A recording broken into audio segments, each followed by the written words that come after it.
June, as many of you know, is Pride Month.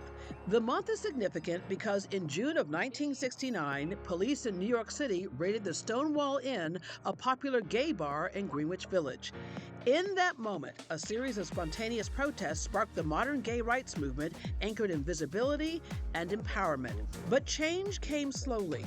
For example, up until 2003 in the U.S., intimacy between same-sex couples was still illegal in many states. The Supreme Court decision in Lawrence versus Texas struck down all sodomy laws. Today was a victory for love! That decision cleared the way for same-sex marriage to become legal in 2015. But there's still a lot of work to be done, not just here, but globally. Today, in nearly 60 countries, homosexuality is against the law with punishment as severe as the death penalty. For all of our guests today, it is not lost on us that not too long ago in America, coming on the show as openly gay could have gotten them arrested. Our first two guests both lead very public lives. Although the LGBTQ plus community is part of it, it's certainly not all of it. Like anyone else, they are defined by so much more than their sexuality. Kim Ogg served as Harris County District Attorney. She was the first openly gay DA in the country. And Annise Parker served as mayor of the city of Houston, the first openly gay mayor of a major U.S. city. Good morning, ladies. Good morning, Deborah. All right, you say major U.S. city, you got to just resolve this for me, Annise, because for years, since I moved here 20-something years ago, they said Houston was the fourth largest city, about to be third. Have we gone to third yet? Well, if they count the numbers right, I'm pretty sure. but also Chicago is the third largest, and it has no place to grow. Yeah. So there you go. Okay, we got that taken care of. And we're the third most populous county. Yes. Okay, so there you go. We just got that taken care of. Mm-hmm. All right. I always say we know where people are, but we don't know how they got there. And so I want to spend some time with how you all got there. And Kim, starting with your early life, native Houstonian, no surprise that you went into a life of service when you look at it's in your DNA. So my father was in the State House of Representatives and the State Senate. I literally grew up at the Capitol around very powerful, mostly men, a few women. They really stood out, and I always wanted to serve. Of course, that was difficult once I realized the truth about myself. Yeah. The world had not gotten to a place where you could make it out of either party's primary.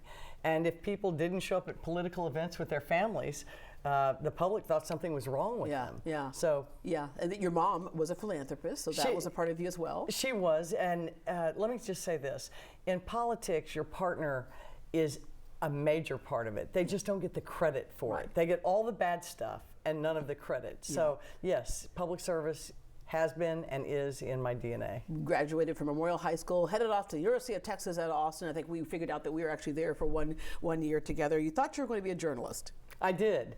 I was such a slow writer, I could not make a living. So I ended up selling advertising, working in restaurants, that kind of thing, until my folks and I sat down and talked about going to law school. Yeah. And that was a good fit for me and has been for the last 38 years. You went to South Texas College of Law. Meanwhile, Annise, you are a second-generation Houstonian. What kind of child were you? Oh, I was quiet and shy, and I'm still very shy and introverted, but I grew up in rural Spring Branch, and I was alone most of the time. I was out in the pasture, in the woods. You entertained yourself. Entertained myself. Yeah, I was the middle child. I did the same thing. All right, and then all of a sudden you up and moved to another part of the world. What was that like for you? Because I started out my life moving. I had 5 different elementary schools. That was normal for me. But you moved to West Germany when you were a teenager? My dad joined the Red Cross, service to military installations, and so unlike you, we got to go to different bases. Yeah. So Biloxi, Mississippi, we were in Charleston, South Carolina. He was sent to Vietnam, and we moved back to Houston, and then we went to Germany. So I sophomore and junior year in Mannheim, Germany, and then back to South Carolina, and I graduated high school in South Carolina, came back to Houston, and have never left. Yeah. And it is a culture shock, but what I learned with moving in middle school and in high school is you get to reinvent yourself at each new place. Yeah. So the stupid thing you did that everybody laughed at. Well, today we have that thing called the internet and social back media. Then you could leave it behind. Nobody knew about it. You could start all over. All right. It's interesting as kids, especially young kids in elementary school, you can look at any playground and we separate ourselves between girls and boys. You know, the girls are playing over here, the boys are playing over here. There's girls' birthday parties, boy birthday parties, the whole bit. And then one day, one of us might look up, and I used to think boys had cooties, and then one day I looked up and went, you know what, I don't think Joey has cooties. I think Joey's kind of cute. There is that attraction. It doesn't happen for everybody. But for you, Kim, you have a little bit different story. You did the dating thing of men. Yes, I dated boys in high school and went to all the proms, but I like to compete with men. And back before Title IX, when I was in high school, there really wasn't any emphasis on women's team sports, so I rode horses. And that was an objective sport where men and women, or boys and girls, competed against each other. And it was important to me to do that because we didn't get any respect in our own sports. Yeah. And so Title IX, Billie Jean King changed all of that. But it was the year after I graduated from high school. Yeah. So, at what point did you say to yourself, I might not just like men, I might like a woman? well, that was in college, and I realized that my emotional ties were not as close to the boyfriend I had as they were to my friends.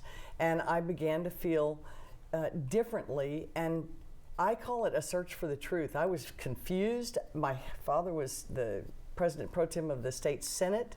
It was politically very incorrect to have gay children, so this was not a reality that I wanted, but I really couldn't live without understanding my own truth. And what I found is that I love individuals.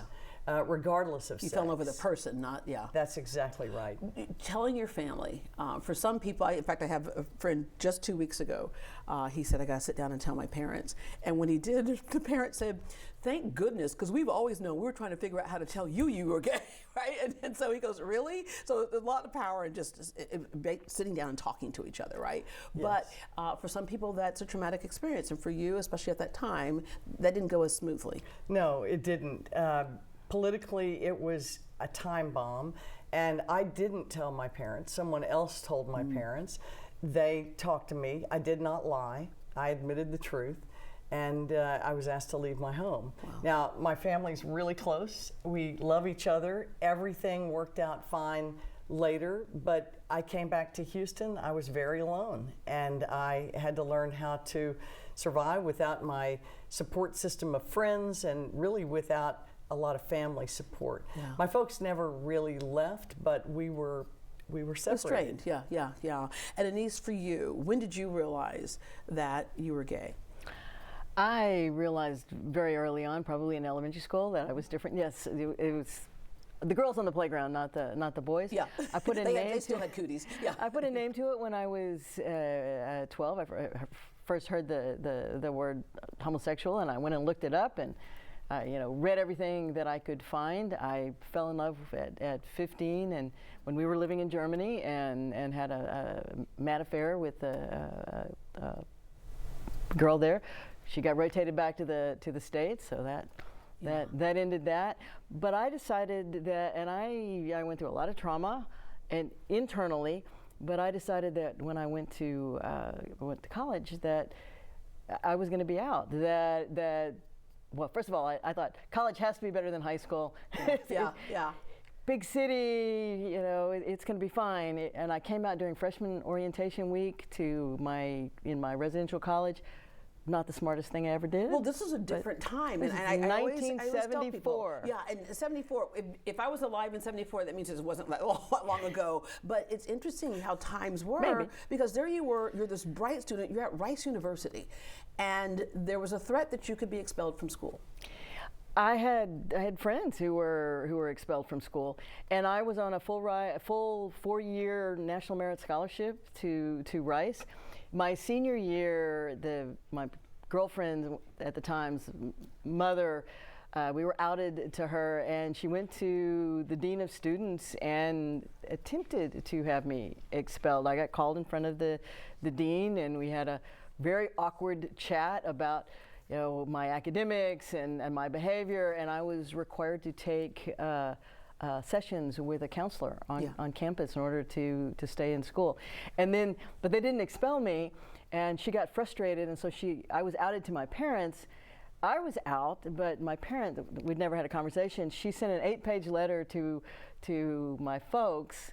And the first sentence was, last year at Rice, your daughter and my daughter had a big love affair, and my husband were still alive. She, he would do, like, you need to do something about this. You need to stop her and keep her away from my daughter. Here's what you did. You became a really big advocate. You co-founded the Rice University Gay and Lesbian Support Group, and that's when you only had 2 letters, right? It was just gay and lesbian, and Kim, you were joking in the green room earlier, and the argument was which letter should go first. That's right. Yeah. The same old competition that I was seeking was right there in the community. Is it GL or LG? All right. Kim, your partner is Olivia Jordan. You two met in law school. We did, and we've been together for 40 years. We have a 26-year-old son. And I fell in love with Olivia in part because I needed so much help in the library. Yeah, because you both were like on different, opposite sides of the courtroom, right? Yes, she was a criminal defense lawyer, and I was a prosecutor as soon as we left school. So it was very much that that old movie Katharine Hepburn, Spencer Tracy thing going on, and we just got along very well. And Annise, you was a partner for a long time, wife, Kathy Hubbard. I remember when you all... We got married as soon as we could. Yeah, because California had lifted the ban before other places. And so about a year and a half later, Texas did, and you and your wife were on the set with us at Great Day Houston when the Supreme Court had lifted that ban. And you all have a number of children, but one of the children in particular speaks to how crazy this is and how hurtful it can be for so many young people coming out, have been roaming the streets basically because came out and family wasn't accepting it.